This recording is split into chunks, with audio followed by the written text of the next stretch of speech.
Hi there, I'm Jen, this is Remembered Reads, and this is going to be a Friday Reads video that's going to be partly a real Friday Reads and will partly include some material that I filmed for the end of February wrap-up. Because I was doing that as kind of a travel vlog wrap-up combination, it became a little weird because it feels weird to do a travel vlog at the point when people can't travel. So I'm going to pull some of the stuff out of that and add it to this.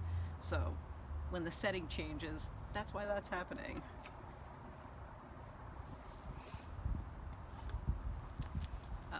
So if you follow me on Instagram, you will notice that I mentioned this the other day. This is Ilya Kaminsky's Deaf Republic. This is a poetry collection that's formatted in the style of a play. So it's in acts, there's a dramatis personae at the beginning, but it is clearly formatted like poetry, but it reads almost more like a novella or a short story. So it's... Sorry, my dog just sneezed. And it's in sort of a unnamed pseudo-East European setting in which some military personnel kill a deaf child and the entire city becomes deaf as a result. And then the second act is primarily focused on a single woman in that setting.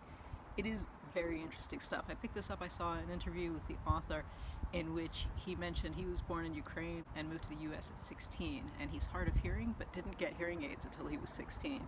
So he talks about how when he goes back, he takes his hearing aids out because he's not used to Ukrainian and Russian as spoken languages. He's used to them as things that you lip read. And I thought that was really interesting. There is interesting language stuff going on in this.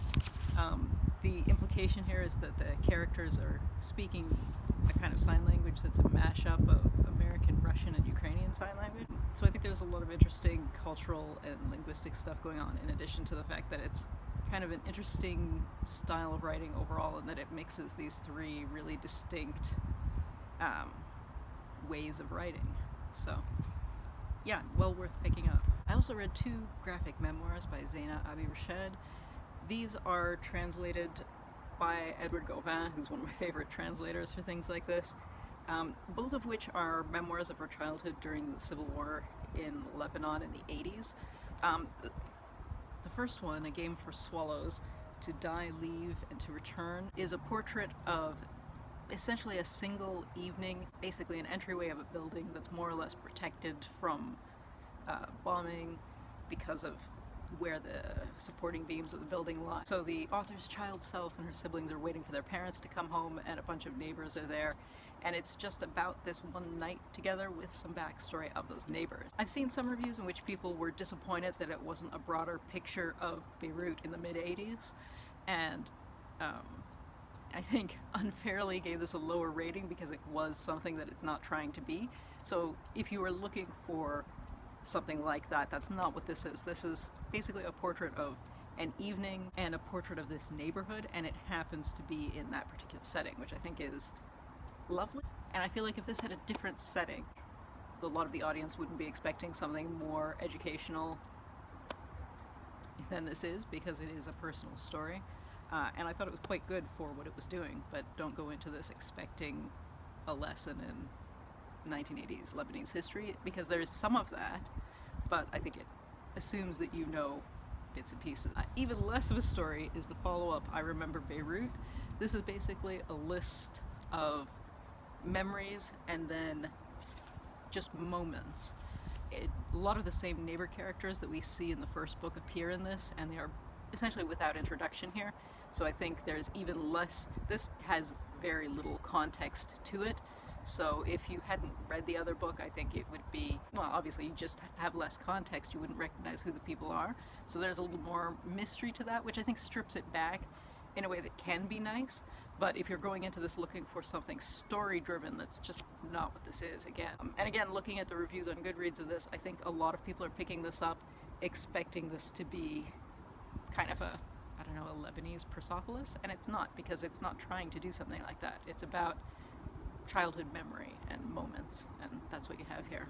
So I've talked before about being kind of a fan of Brian McClellan's Flintlock fantasy series, which is kind of a big epic fantasy series. He also has an urban fantasy series of novellas called the Valkyrie collections, and I read the first in that. That is called Uncanny Collateral. which is about an investigator or possibly repo man type character who is of mixed human and troll heritage and has a djinn who's trapped in a ring on his finger and he can't get the ring off. And the two of them are solving murders and finding stolen goods, basically. Because it's the first in the series, it does a lot of introductions and it builds up some backstory. When the story was doing the investigation and action pieces, I thought it was flowing really nicely. Some of the background stuff I found tedious, but that tends to happen in series like this in the first volume. So I do look forward to continuing with this series. I will say if it has a flaw, it is a very straightforward genre piece. I didn't feel like McClellan is doing anything interesting with this, which I thought was too bad because I feel like he does do some interesting things in his Powder Mage universe series. So I was disappointed to not see more poking at the genre in this, but still it does exactly what it's supposed to do, so it wasn't unsatisfying. I was entertained. Next up, I read a short piece by Taylor Jenkins Reid called The Evidence of the Affair. She is an author that I see all kinds of people on BookTube gushing about, but who I've never really felt like reading any of the novels that I hear about because they seem to all be about fake celebrity histories, which is just not something I enjoy in fiction. But this particular thing is not one of them. It is a very short piece that is written exclusively in letters and in which two married people are having an affair and the spouse of one finds their love letters, writes to the spouse of the other, and then they start a relationship, and this follows these two, or maybe, and this follows these two or sort of four back and forth kind of relationships through the letters. I enjoyed the style of it, but there wasn't a lot of meat to it. I don't know, it was the kind of story where I went, well, this is an entertaining way to pass time, but I thought it was successful in that I did feel like I had a sense of the characters through the different styles of the letters. I didn't feel like it was one of those ones, I think sometimes in a book like this, you lose track of who's writing with each one, but I did feel like the voices were differentiated enough in it. But in terms of weight, it was pretty fluffy. So I wasn't super satisfied, but there's nothing wrong with it. Yeah, I just wanted to see if I would get on with this author, if she was, because I've heard so much buzz about her novels, which just don't interest me. So it was interesting to get a taste of the writing style. But yeah. I also read a graphic novel called Wrinkles by Paco Roca. This was translated from the Spanish, and I don't have the translator's name, but I'll insert it below. This is a story about two men who are roommates in a nursing home, one of whom has dementia and doesn't want to be moved into the dementia ward. So he and his roommate are trying to scam ways to stop the staff from realizing just how much the one man's mental state has decreased so that he doesn't have to end up on this locked ward. The art style is one such that I did think, you know, even if you didn't know that this was set in Spain and written by a Spanish artist, it feels like Spanish comics, which I thought was interesting, because I do know there are some Spanish artists and they do draw in either the French style or the American style, so it was interesting to see that.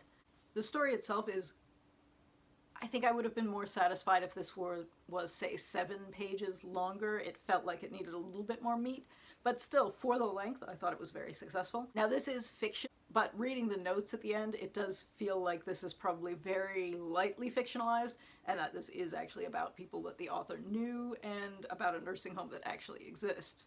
So it was funny reading this.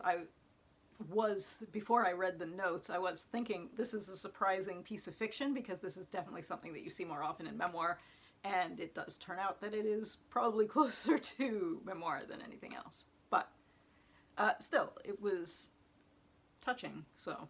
Alright, so hopefully the bits and pieces that I edited in are going to make sense once it all comes together. But yeah, I hope you're doing well. I hope you're, whatever confinement lockdown situation you have going where you are, I hope you're stocked up and healthy and whatnot. Anyway, that's it for now. Ciao.